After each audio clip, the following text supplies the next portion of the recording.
Good morning, and thank you all for joining me. My name is Matt Myles. I'm head of serology at IDEX Bioresearch, and this morning I'd like to present data from a study that we did here employing the use of dried blood spot sampling technology for serological health monitoring of our rodent colonies. Feel free, please, to ask me any questions at any time. I'll try and address them as we go. If you want to save them up until the end, that's fine too. We'll address them when we're done with the seminar.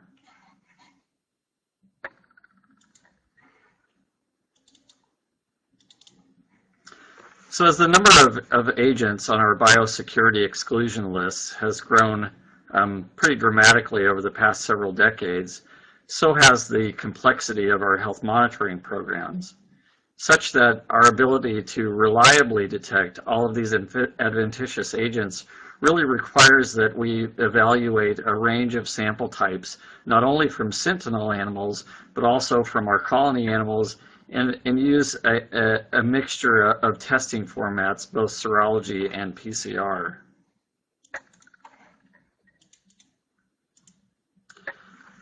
The samples that are needed for detection of many of the agents, those that persistently colonize, infect, or infest our animals, are relatively simple to collect. For example, feces or cage swabs for the detection of enteric pathogens such as Helicobacter, or pelt or cage swabs for the detection of ectoparasites.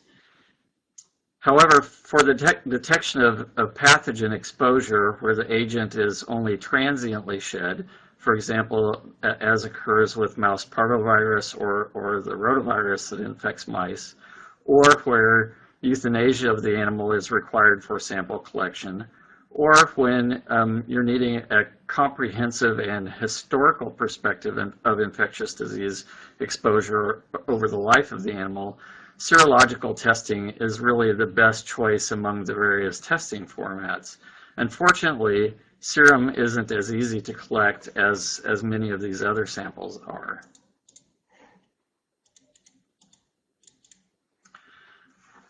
So there have been relatively recent technological advancements in serological testing platforms.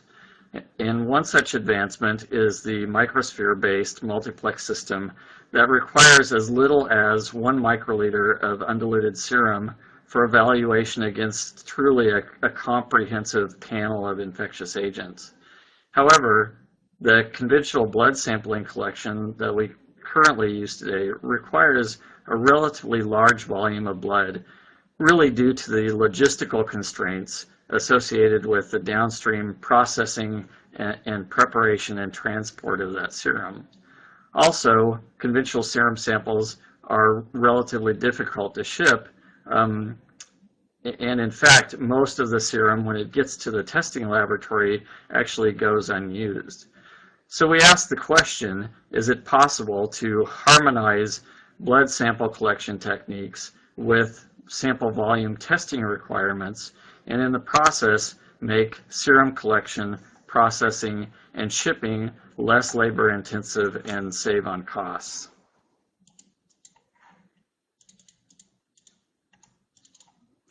So one technology that allows for collection of small volumes of sample is the dried blood spot sampling technology.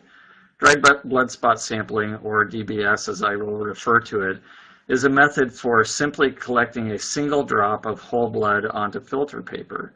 And once that spot is dry, it's amenable to a vast array of analytical processes, including detection of antibody. So dried blood spot sampling isn't something that's new. It was first introduced in 1963 by Guthrie as a means to measure phenylalanine levels for the diagnosis of phenylketonuria in newborns. And since that time, as evidenced here by the number of publications since 1975 to last year, it's being used more and more. It's been adopted as a sampling technique for newborn metabolic disease screening, molecular testing of infectious disease, and as well as therapeutic drug monitoring.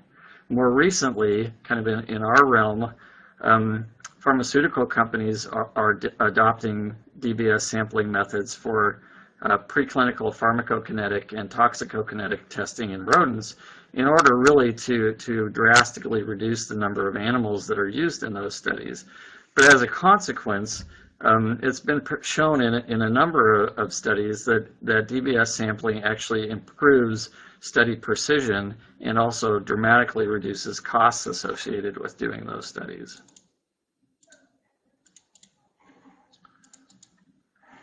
So whenever we're looking at a new technology, we ask the question, does this new technology meet or exceed the conventional technology? And how robust is this approach?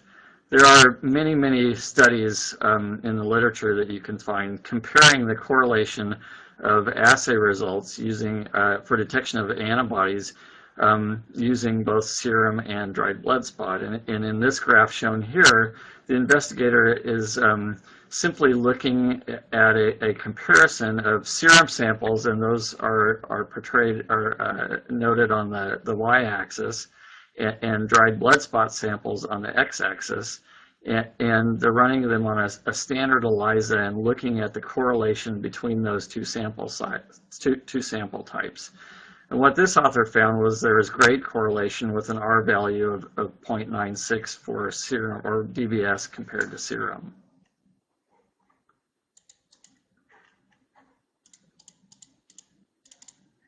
In this next study, and I apologize for the small font, but it's a similar approach to what they were doing in the first. And what this table shows, using standard commercially available ELISAs for detection of antibodies to measles virus, they compared paired serum and DBS samples, and then looked at a total of 513 samples. And when they compared all of the samples over the range of infection, they found a 97.9% concordance. If you just look at the samples that were taken on week 2 to 5 after infection, so after the rash has gone away, so 260 samples, they had a 100% concordance among those. So really, really great results comparing those two sample formats.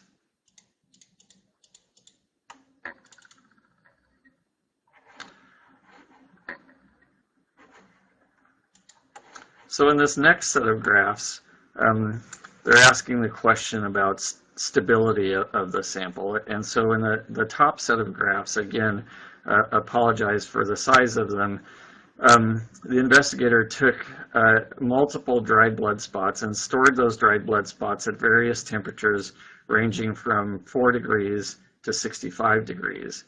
And then measured the fraction of remaining antibody in the sample compared to the 0 time point at various time points out to 150 days. And so when the samples were stored at both 4 degrees Celsius and essentially room temperature, or 23 degrees Celsius, they only saw a minimal drop in the amount of antibody that was present in the sample.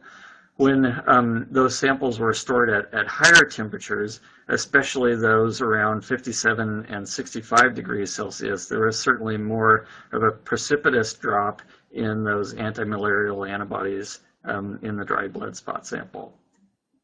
So in the second set of graphs at the bottom, this investigator did essentially the same thing as the first, looking at a narrower range of temperatures. So they looked at 2 to 8 degrees Celsius, room temperature at 20 to 28 degrees Celsius, and at minus 20 degrees Celsius, out to 117 days in storage.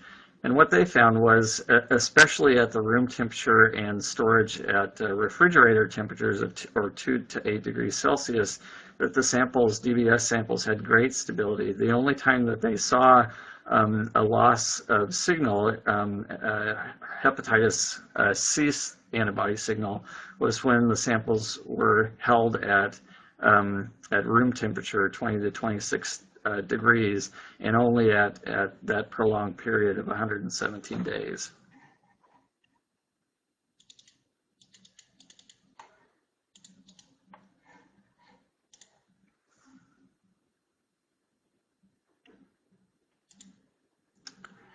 So to investigate the utility of dried blood spot sample technology for rodent health monitoring, we used a two-tiered approach in our investigations. In the first approach, we compared DBS to conventional serum for detection of antibodies to the most prevalent infectious agents. And to this end, groups of mice were inoculated either by gavage and or dirty bedding transfer with mouse parvovirus, mouse hepatitis virus, TMEV, murine norovirus, and mouse rotavirus, as well as negative control groups. And then secondly, to evaluate kind of the real-world use of this technology, the DBS, over 1,000 DBS and paired serum samples from mice and rats were collected from collaborating institutions here in North America.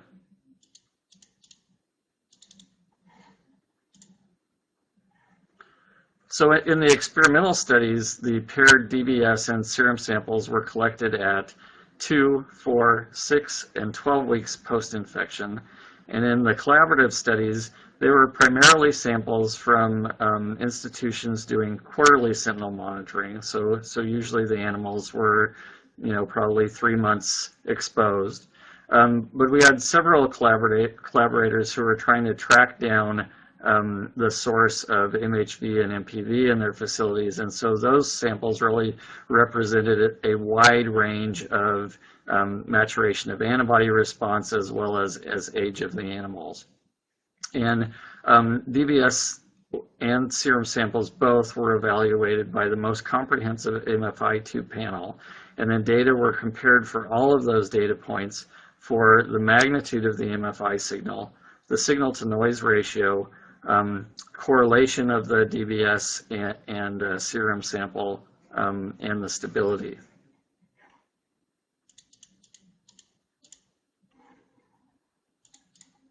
So these next sets of graphs that I'm going to show you are all set up in the same way, with the MFI signal on the y-axis and the weeks post-infection on the x-axis.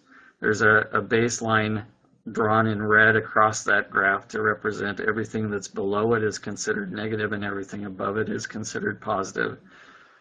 The DBS positive samples are shown kind of in a maroon colored bar, and then next to that is the serum positive samples, and then the two bars that you don't see much of anyways on this graph and not much on the subsequent graphs are the DBS negative and serum negative bars. So on this first one, when we're looking at mouse norovirus, for both serum and DBS, seroconversion was detected at week 2 post-infection. Probably in retrospect, we could have gone back and looked at week 1 post-infection to see if we were detecting seroconversion at that time. I think given the magnitude of the MFI signal that we saw at week 2, we would probably be able to detect it as early as a week.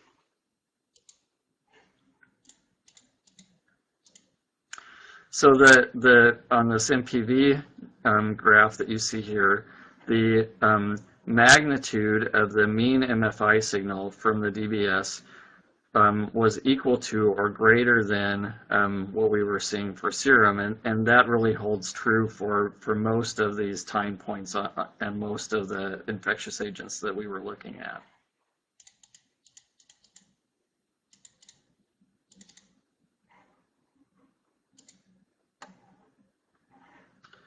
The sensitivity and specificity of these assays were equivalent regardless of the sample type that we had. Both DBS and serum provided the same sensitivity and specificity.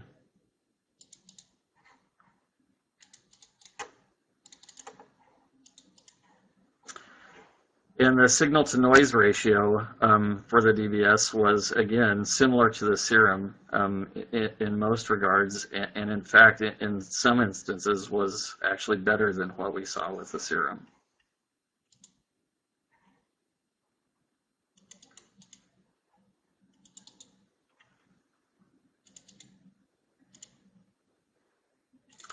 We did the same study in rats, where we infected rats with either KRV or RTV, and looked again at the same time points, 2, 4, 6, and 12 weeks post-infection.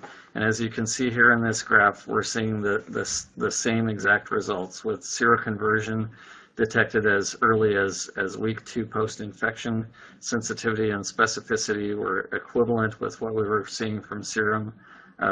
The magnitude of the mean MFI signal from the group from DBS was equal to or greater than what we were seeing from the serum alone. The signal-to-noise ratio, again, is similar to what we saw from serum.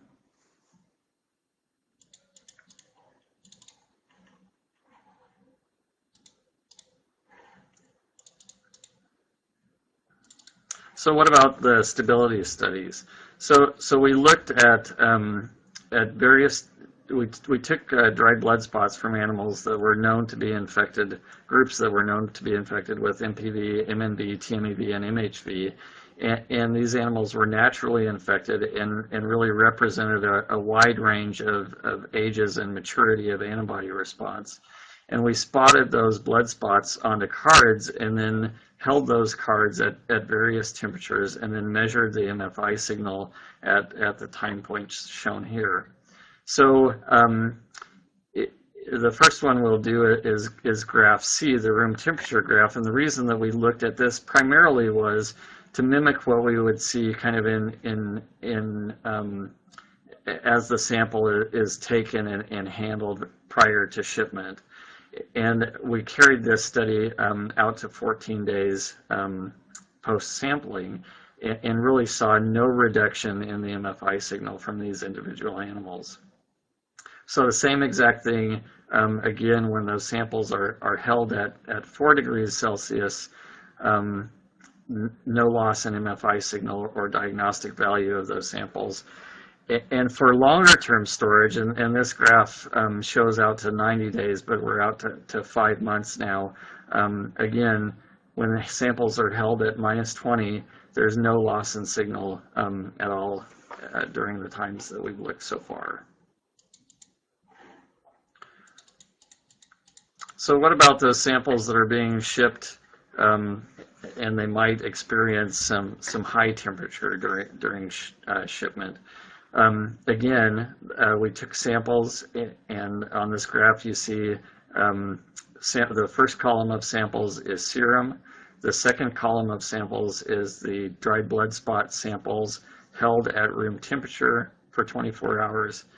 The third column is dried blood spot samples held at 37 degrees Celsius, essentially at 0% humidity. And the last column then is samples held at 37 degrees Celsius and 95% humidity. So again, just like we saw in the previous graphs, the MFI signal that we're getting from the dried blood spot sample for this particular study is the mean of the group anyways is higher than what we were getting for serum.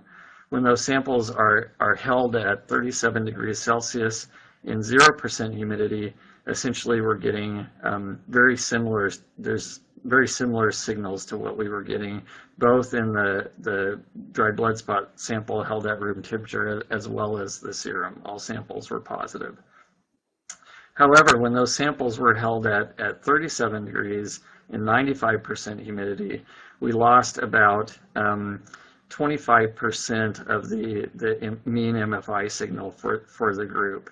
So this tells us, similar to what they showed in those human studies, that it's important if you're using DBS to protect the sample from high humidity. And in fact, simply providing a silica gel pack, desiccant pack in with the dried blood spot samples protects them perfectly from humidity, and there's no loss of signal when samples are held that way.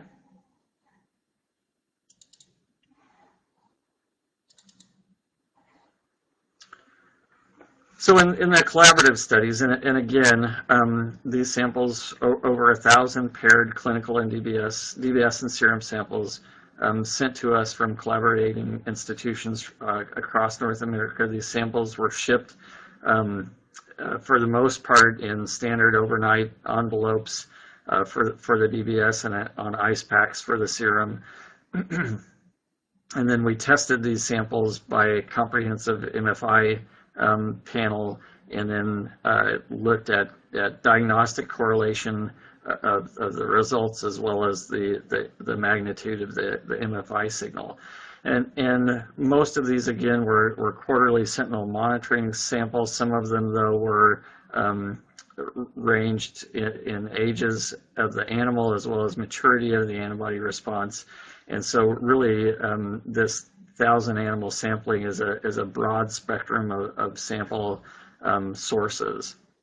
And the agents that we detected in these collaborative studies were MNV, mouse hepatitis virus, and MPV. And the graphs that I'm showing here are for MNV and MHV. And again, they're set up very similarly to the graphs that I showed you previously, with the MFI signal on the y-axis and then the groups on the x-axis. And then that first column of the top graph are the DBS samples. The negatives are on the left and the positives are on the right. And then the serum is next to it in that same order. And again, what we're seeing is a bias towards a higher MFI signal, actually, from the DBS samples, with still a great signal-to-noise ratio from those. And the same is holding true for the MHV. So this next slide that I'm going to show you is actually a movie showing collection of a dry blood spot sample from the lateral saphenous vein of a mouse, and it takes about 20 seconds. The samples for DBS can be collected from any peripheral vein, or if the animals are being sacrificed for collection, it's fine to do a cardiac puncture with a syringe and needle and spot the blood onto the dry blood spot card with the syringe. We've used lateral saphenous, facial vein, tail vein, and any of those samples work just fine.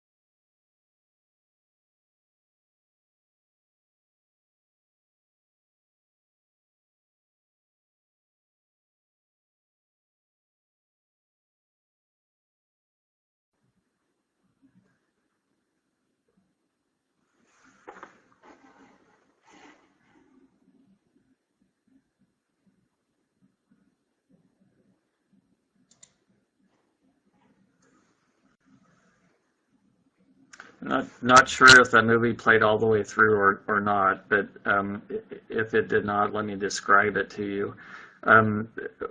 Simply had a mouse, live mouse, inside a 50 ml conical tube with the end cut off just for restraint, and then punctured the lateral saphenous vein on the leg with a needle and allowed the blood to collect on the surface of the hair, and then touched the dry blood spot membrane to the blood spot that had formed on the skin, and allowed it to soak into the card. And it's really that simple. It's quick, it's fast, and it's easy.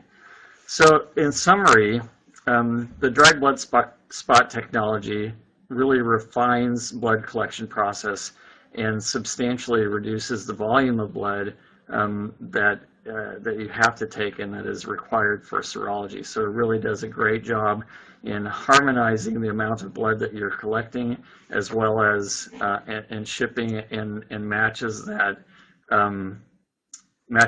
with the amount of blood that is required for serology testing in your laboratory. The data is shown here, as well as previous studies done that's reported in the literature, shows that DBS samples are very stable at a variety of temperatures, but it is important to protect those samples from high humidity.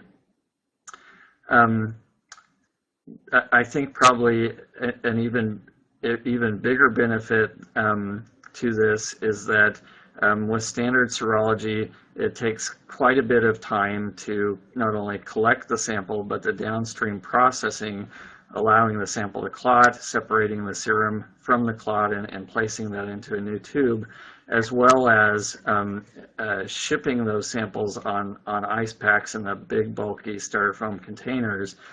That's all done away with the dried blood spot sampling. It's simply taking the sample, letting it dry on the card for approximately an hour. Once it's dried, the sample is good to ship and can be shipped in a standard overnight envelope at room temperature, again with a desiccant pack. So that's all I have for the presentation. We have one question so far, and the question is, for the lateral saphenous blood collection, two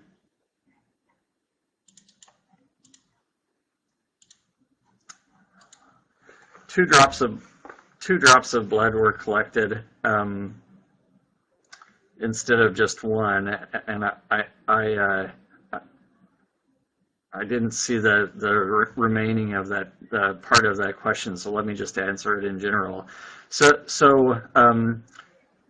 there, on the cards that we supply, there is a circle drawn on the card that really represents a 1 centimeter square area.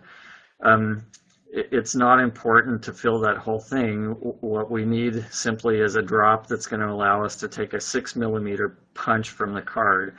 But it's important that the dried blood spot, if you look at both sides of that membrane, that the dried blood spot appears the same on both sides, and that tells us that a sufficient sample was given to allow it to absorb all the way through the membrane, and will give us sufficient material then for testing.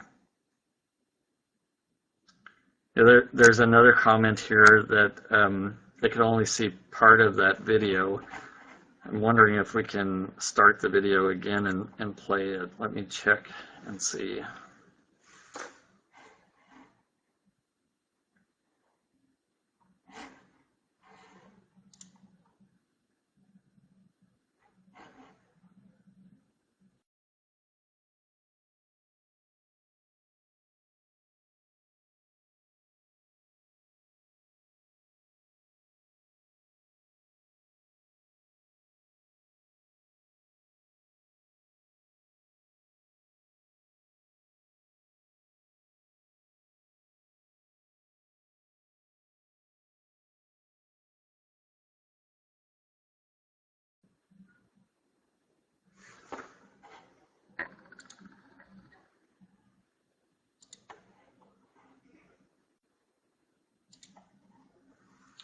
So play the video again. If you didn't see it, contact me directly and I can send it to you, or at least get you to a link on the internet to show you that. So there's another question, not sure if I understood, is one blood spot drop enough? And yes, one large drop of blood, so enough to fill a 6 millimeter square area that soaks all the way through the card. So if you look at both sides of that membrane, you would have at least a 6 millimeter blood spot. That is sufficient for the testing needs that we have. The next question is, would you expect the DBS to fully substitute the role of conventional serum testing? Are there any shortcomings for using DBS? Really the only shortcoming for DBS that we've experienced so far is that maybe it's a misunderstanding of how much blood we need. Sometimes, especially people that are taking a tail vein bleed, will kind of spread the blood over the surface of the card, and it will be a 1 centimeter blood spot on one side of the card, but there wasn't sufficient amount of blood placed on the card to allow it to soak through. And so we didn't get sufficient volume of sample for testing for when that's done. Other than that, DBS, yes, can fully substitute conventional serum for serological testing. Not only can we do MFI testing with DBS, we can do any of the confirmatory testing that we need to do, either IFA or Western blot. There has been a related question coming from people who use dry blood spot technology or who have adopted that technology, and that is, if I want to take a sample to bank and keep here for myself, how do I do that? And what I've recommended for them is that when they request cards from us, and we do provide those cards, OptiSpot cards, free of charge, that you request twice the number that you're actually going to be using. And you spot blood onto one card to send to us and spot blood on a second card.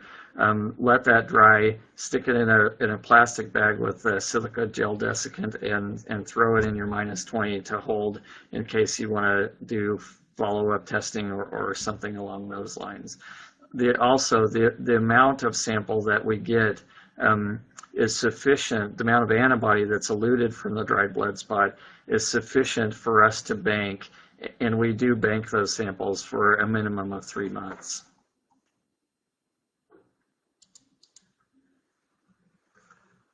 The next question is, would you still encourage institutions to do conventional serum testing versus DBS? If so, in what instances do you recommend conventional testing over serum? I again think that dry blood spot technology works every bit as well as conventional serum. The only instance that I could see needing serum is if we got some spurious results on the DBS, which frankly hasn't happened, and you're wanting to follow up with traditional serology and see if the results are changed. But in short, I think DBS can fully replace conventional serum.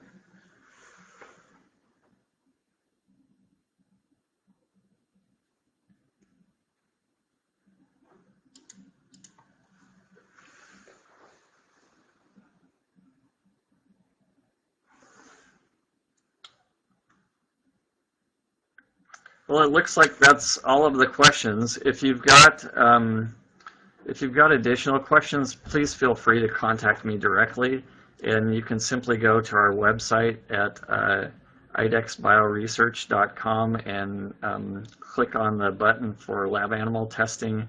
And if you go into the contact file, you can find my email address as well as my office phone number directly, and contact me that way. So please feel free to send me additional questions if you've got them. I've got one more question here.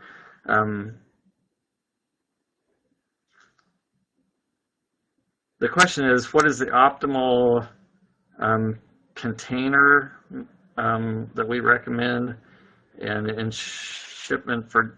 So it's basically related to shipment. Again, we started the dry blood spot technology as an offering to clients back in July of last year, and really have received samples from all over the world, and those samples are typically shipped in overnight or second day air shipping envelopes, and the samples the dry blood spot samples have never failed as long as we got adequate volume of dry blood spot to evaluate.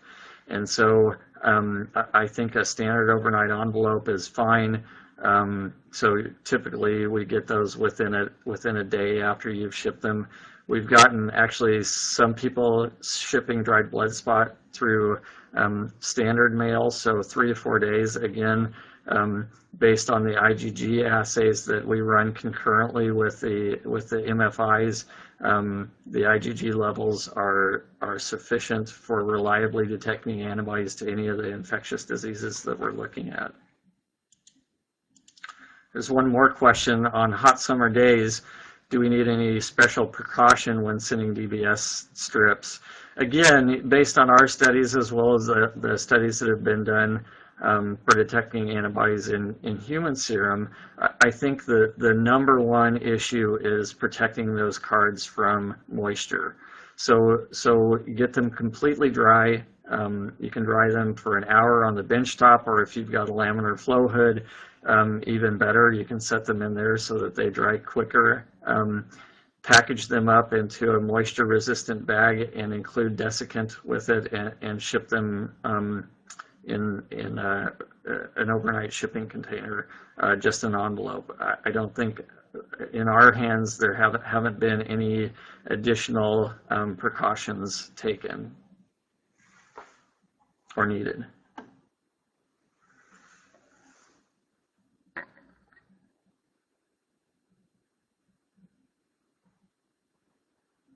That looks like all of the questions. Again, feel free to contact me directly by phone or by email, and I will be happy to answer any follow-up questions that you may have. Thank you.